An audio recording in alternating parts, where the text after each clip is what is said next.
Disgusting. It is. That was actually my nickname. Quick Shot was my name in college. Welcome to 2 Shots and Realty Check. Quick Shots, brought to you by Venmo, Your Money, Your Move, and Liquid Death. Murder your thirst. Now let's quickly get back into it. That actually brings up a good point about rehearsing. You are rehearsing a bunch of projects right now. Oh, yeah. I'm rehearsing a lot right now. Started to rehearse on something for a tribute band that's never going to happen. Like all those tribute bands. I'm sorry. I did not know about this. I might be stalking the stages again, Stu. Fuck. You just have to let me know. I'll be there with my shirt It's so fucking secretive. off. I can't even tell myself what the band is. Is it a Jet cover band? Cold Eye Bitch. God, I love Jet. Me too. No, it is not. It is, let's say, a classic tribute. And it's not Huey Lewis this time, although it might be. Although it might be. Let's not give it away. Let's not give the game away. We're not going to give it away. We're not going to give it away. It's not going to be given away. It's not going to be give it away now. And God, no, it's not the fucking Red Hot Chili Peppers. But, you know, we've been involved in a lot of bands and a lot of times where you're rehearsing songs you're about to record. You're rehearsing songs with a band. You're rehearsing songs with another band. You have a bunch of different people you got to deal with. I wanted to talk really quick about rehearsing. Tips and tricks, how to run one, fun versus work. Some people say you should get together, band of brothers, sisters in the room, have a few beers, be loose, work on music. I am often a fucking taskmaster. I do not like people. Don't waste my fucking time. Yeah, this may not surprise anyone that listens to this podcast. I'm but shook to the core, by the way. I'm like, shocked. Rehearsing for me is fine tuning. I think you should come to a rehearsal with the material known and learned. I don't need you to have it memorized. That's for rehearsing. But we shouldn't be woodshedding in rehearsal. Changing intros, changing parts. This worked, this didn't. How do you deal with rehearsal? Are you the guy that usually runs them? When you're a hired gun and you come in, do you like throw your 2 cents in, or does someone else run it? How do you deal with rehearsal? Okay, I have 2 ways that I deal with rehearsal. Okay. It depends on what my role is in the project. If it's my band, usually we don't rehearse because I'm working with people that I can go, here's the songs, learn the shit, show up and do the show. See you at 7, yeah. See you at 7, yeah. Unless I have somebody who is, can we do a rehearsal before that show? And I will say yes, but it will be 1.2 hours long. Right. And we're going to touch intros and outros. And beyond that, if you have any questions, we will address those specific things. But I'm not standing in a room playing through the song, which you can listen to over here. Yes. Because that's what I'm doing with that piece. And how often is it that some of the people you rehearse with, I mean, because I know this has been the case with me, like, that's their show, right? Like, that's their fun. They get to hang out, crank up the amps and stuff. I'm there to work because I have tons of other music going on. That's like the only music they're doing. And so they really want to hang. And I'm like, we're here for a 1.2. A tight 1.2. Yeah, exactly. So there's that piece. I've got a couple of bands in which, we don't play very often. I have one band in particular we don't play very often, and we have a couple of shows coming up in which we're kind of shaking the cobwebs off a little bit. Sure. And there's not everybody that plays in the band is at the same level. Sometimes I'm the least competent musician in the room. Sometimes I'm the most professional person in the room. Depends.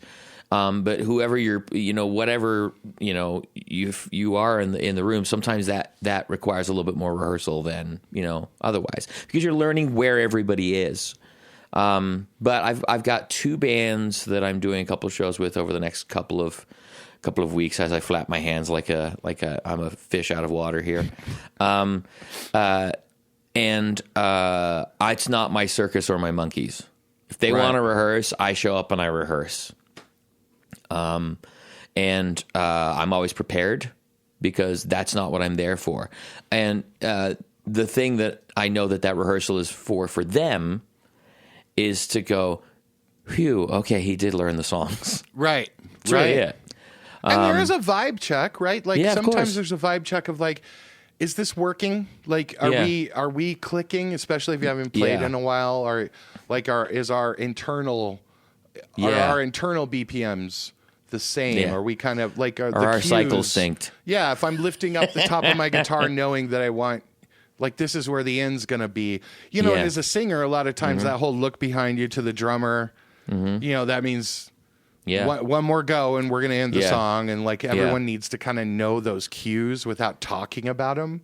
Yeah. I had a singer that I worked with that his cue was, when you do your solo, I will walk away from the microphone. When you see me walking back to the microphone, it's time for you to shut the fuck up. That's right. That's right. And because I might give you two. Yeah. And I really loved that he was just crystal clear about that. And, just like, this is how it is. So there's that piece of it, but none of those pieces for me really require a full rehearsal, right? No, kind of comes live. And I think I think one of the things is, especially if it's a band that you're not playing with very often, if I'm a sub and I'm filling in for something, I'll do the vibe check mainly to get to know what everybody's signals are. Yeah. How they're going to communicate on stage. And that's really what the rehearsal is. It's not about learning the parts. It's not about changing the intro. It's not about changing the key on the song. It's not about doing any of that. Learn the song, show up, we're going to play it. We're going to make sure it works. That's what it is. Let's dive into that, because I want this to be instructive for people who are in this right now, because I think about when I was in the heaviest part of doing band stuff and playing 4 shows a week, and it's hard to get to rehearsal, and it's hard to learn new stuff, but you have to. Yeah. I mean, you're damn good as a band. You don't need to rehearse when you're playing that much, but you should. And so what I want to get into as well is so what, in your opinion, should you do the set list? Or do you just go top to bottom and time it? Or do you go, here are the problem areas we should concentrate on? Or do you do the set list and then stop when there's a problem on the third song? What is your preferred way to do it? Okay. My preferred way to do it is to, first of all, everything that we're going to do in a set is mapped before we arrive at rehearsal. You know exactly what songs are going to be grouped together. You know exactly how we're going to transition from songs 1, 2, and 3. Then we're going to take a break, and I'm going to say, what the fuck's up, everybody? Talk about the drink specials and the pig roast out in the back, change all guitar, that kind of stuff. Yeah, change guitars. Where do I need to tune? Where does this need to happen? Where's this going to go? And I will tell you something else. I make sure my set list is 2 to 5 minutes shorter than my time slot. Yeah. Yep. Good I need to. That's a great point. I need to know where. There's room to expand and contract. In the set list, and that's really what we're doing. Is we're making sure that we go from top to bottom. Now, if there's a problem, we do work that problem. And so I will stop if there's a problem. We'll pause the timer, and then we'll start over, and we'll do it again.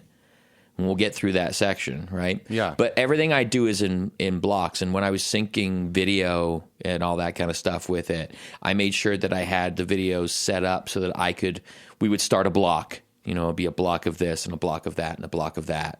And it's a lot easier to do that stuff with, some of the MIDI triggers and, Ableton and all that kind of stuff, to have all of that stuff synced together and, loop sections and do all this kind of stuff. So that's really where the rehearsal comes in. But everybody needs to know their shit before they walk in the room.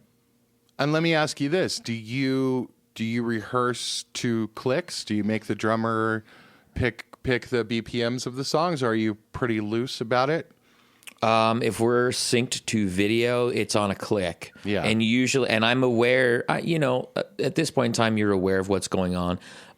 If I've got a song that's kind of a mid-tempo song, I bump the tempo by about 5 to 7 clicks, just because I know that that's what's going to need to happen in the live environment. It needs to be a little different in the live environment than it does on a recording. Agreed.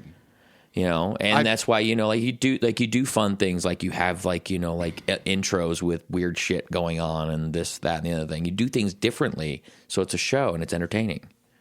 Yeah, I saw Greasy Will talk about click tracks and drummers who say, I don't play with the click because, it just takes away from the feel. And he was jumping in on that saying, no, you learn how to play with a click track so that you focus your feel. Like that should be the feel of the song. And while I agree with that for recording, and I agree with that for like big shows, because obviously you're a lot of times triggered to, automation on the mix board. You're triggered to video, to lights, to pyro if you're doing that.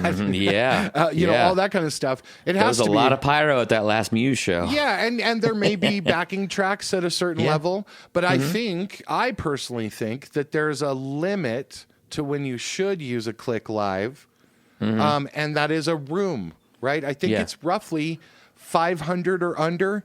That like you need to be able to read the room and be like, this needs to kick a little bit more ass, or we're going to have to bring this one way down because everyone's high as fuck out there. Like whatever it is, you need to be able to not be a slave to a click in a room. Once you get to venue level stuff, once you get to that or a recording thing, I think you need to have both of those in your toolbox.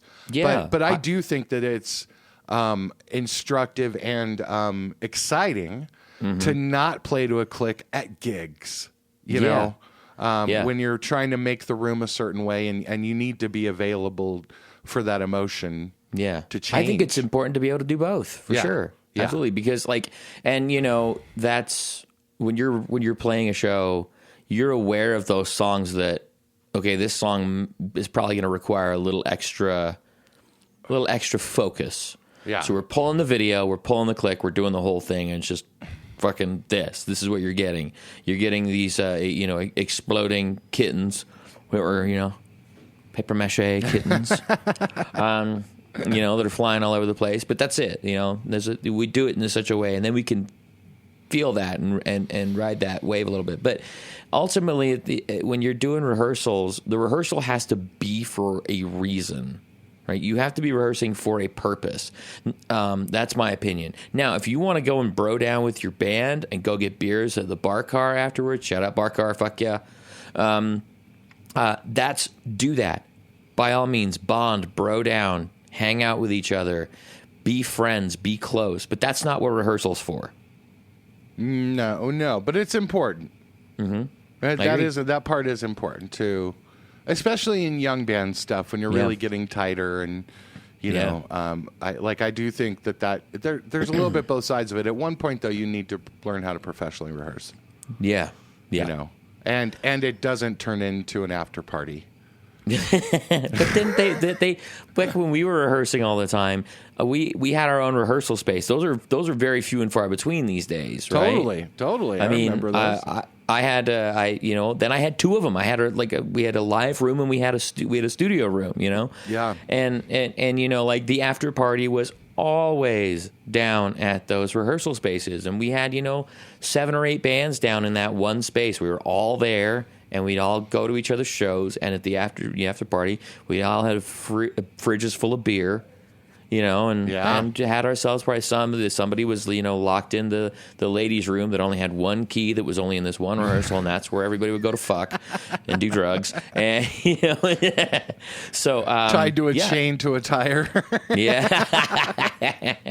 Can I get the bathroom key? Sure. Here's the tire. Here's the tire. Do not lose the bathroom key. Do not leave the bathroom key in the bathroom. You fuck. Oh my God. There's been some rehearsal spaces, porn magazines, ashtrays overflowing. I know exactly the one you're talking about. Like, it burned down, by the way. That did? That one of them did, yeah. But, a lot of times your rehearsal space is where your gear's stored, so a lot of times you met it there to pick up your gear to go do the gig, and then when you came back to offload because you didn't want to keep it in the van at night or whatever. Yeah. Maybe you crack a few beers. Maybe a few people come back with you, and then it's a little bit of a party. Don't keep it in the van at night. Or you show up to the rehearsal space early before rehearsal starts, or the bass player's going to be late, and have a few beers. Light a joint or whatever. And why is she here? Hi. That why sort is she of thing. Here? Hi, Yoko. I'm just kidding. Yoko Ono did not break up the Beatles. I'm just going to stand. I will die on that hill, too. Anyway. Hi, name that rhymes with Twisty. Anyway, I'm sorry if you heard this and you know who that is. But yeah, I do think that there's some magic that can happen in rehearsals. I don't think that everyone has to be a taskmaster, but I think that somebody does. Yeah. Somebody needs to take it a little serious, make sure that there are set lists involved, and have a goal at least, like what we need to learn. And also, Stu and I have talked about this a lot. Communication, just as with anything, any relationship, any band, is key. And you need to be able to tell someone, dude, you don't have that part. Yeah. Or that ain't it. Like, can we do something different there? Find a way to speak about it in a positive manner and an encouraging way. But rehearsal should be a safe space to go, I'm fucking that up. You're fucking that up. What can we do to fix it here? Yeah. So it doesn't go on to stage, And I think it's also important. About... I'm sorry, I didn't mean to interrupt you. No, you didn't. We're talking together. Okay. At the same time. Yeah. I think it's important that you learn to speak to the other bandmates' instruments. You should learn to speak to a drummer as a drummer. You should learn to speak to a bass player as a bass player. You should learn to speak to a guitar player and a lead singer, as in their zone. And personality. And personality, yeah, for sure. And it's important to be able to communicate where they are, which is why, depending on the musicians you're working with, you may be able to say, hey, man, play that G flat. And the other person will say, hey, play that power chord on the second fret on your E string. Those are you have to communicate to the people in the room. But there has to be a fuck.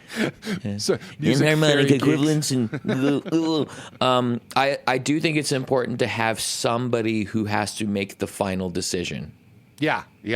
And somebody says, okay, we don't have that. That's okay.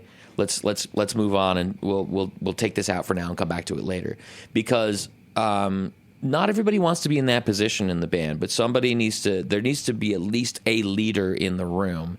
Very often that was you and me in those band rooms. Yeah. Because we just had to. Hey, we're not getting this right now. Let's move on. We'll come back to it later. And my drummers have all been very good about that too. Oh, that's good. But we kind of had the same point of view. That was the thing, is I was lucky where we were very much on the same wavelength, where it's like, if I said that ain't working, let's cut it, let's do a different intro. I'll start it without, you just do a snare hit here. We would both agree, oh yeah, that's a good idea. Like no one would bring up a stupid idea that no one agreed with for the most part. I will say that one thing that got in the way, especially for younger bands, and I've seen this a lot, is you finally get a manager, right? And they're usually a friend. Hi, Yoko. And there's someone that you love and have beers with too, because they believe in you and they're doing it for free usually. Yeah. And they're in rehearsal because they're part of the band now. Yeah. And you need to make sure that person is not running the show. Let the musicians run the show, and make those decisions, because that's when things can get a little rough. When the manager's like, what you should do is this. And like you're looking at five musicians. Have you thought about doing a solo career, Michael? Yeah, totally. Have you thought about maybe taking this, because you really are the talent? You know what? Yeah, the drummer should go solo. The drummer should go solo. Have you told them that you've been writing songs, Mr. Drummer? Any other tips and tricks you have for how to run a rehearsal, or is that pretty much it? Get there early. If you're going to be the one in charge and it's your band and you're paying people, get there before them and leave after them. That's right. Make sure the PA works. Yep. Make sure that you're plugged in. You have tubes if you have a tube amp. There's tube amps? We don't do that. Have your extra guitars. Here's a thing. Tuned. I've got a thing. I'm Stu Miller, and here's the thing. If you're a hired gun, or if you're a session player, you're filling in or whatever you're doing, remember you don't have to play the entire time. Yeah, that's really, really important as a musician, especially with if you got two guitar players, you got a keyboard player and a guitar player. It is okay for you to shut up and not play every now and then. Absolutely, right? Be flavor. It's okay for you. I mean, like I'm getting ready for a show with some friend of ours. They needed a guitar player for a show on Friday night that you're going to be at. Yes, psyched about this show. And it's really funny because they're like, occasionally they'll just look at me like, "Why aren't you playing?" It's like, because there's only one guitar in that part. Do you want two guitars? Because in my arranger's brain, one guitar is the riff, and then when both guitars come in doing the same thing, that's the girth, that's the hotness, that's the giving you a little bit more. That's what builds the section. It's the build, yes. Yeah, exactly. So that's one of the things that I've learned over the years of doing things is you don't have to play the whole time. It's okay to not. Yeah. And in fact, it's preferred that you don't. It's preferred that you know when to speak and when to stay quiet. And also, let me give you a few hints as a vocalist. Do not blow your voice out at rehearsal.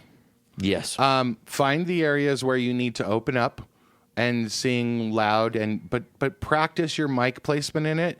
If everyone doesn't hear you because they're so fucking loud in rehearsal, which always happens... Don't feel this is not a show. You're not getting paid for this. And that is your instrument. This is not the time to light your guitar on fire and break it. And that's what you will be doing if you're screaming over everyone at rehearsal. And this is an important thing for singers, but it's the same thing for backup singers too. Like, learn that. Like I always say, when you do backup stack parts, like singing parts, do it without playing at first. Yeah. So that everyone kind of gets the harmonies down, and then get it into when you're playing and have all the mics set up or whatever. But as a lead vocalist, you're going to be talking. You're going to be saying, I think we should do that over. We should do that again. And then you're going to be singing, and then you're going to be smoking weed or whatever it is. It's like, do not blow your voice out at rehearsal. It happens a lot, especially with younger bands. But use part of it to open your voice as big as you can. Know what your limits are. But you don't have to sing full voice. It's not your time to do that. So just be careful about that, singers. It's a small little tip, but I'm going to save you that one Friday night where you rehearsed on Thursday and you're like, man, I lost my voice. So I'm going to save you. Yeah. So, all right, so that will do it for rehearsing. Go. And by the way, here's the biggest advice about rehearsal. Do it. Fucking rehearse.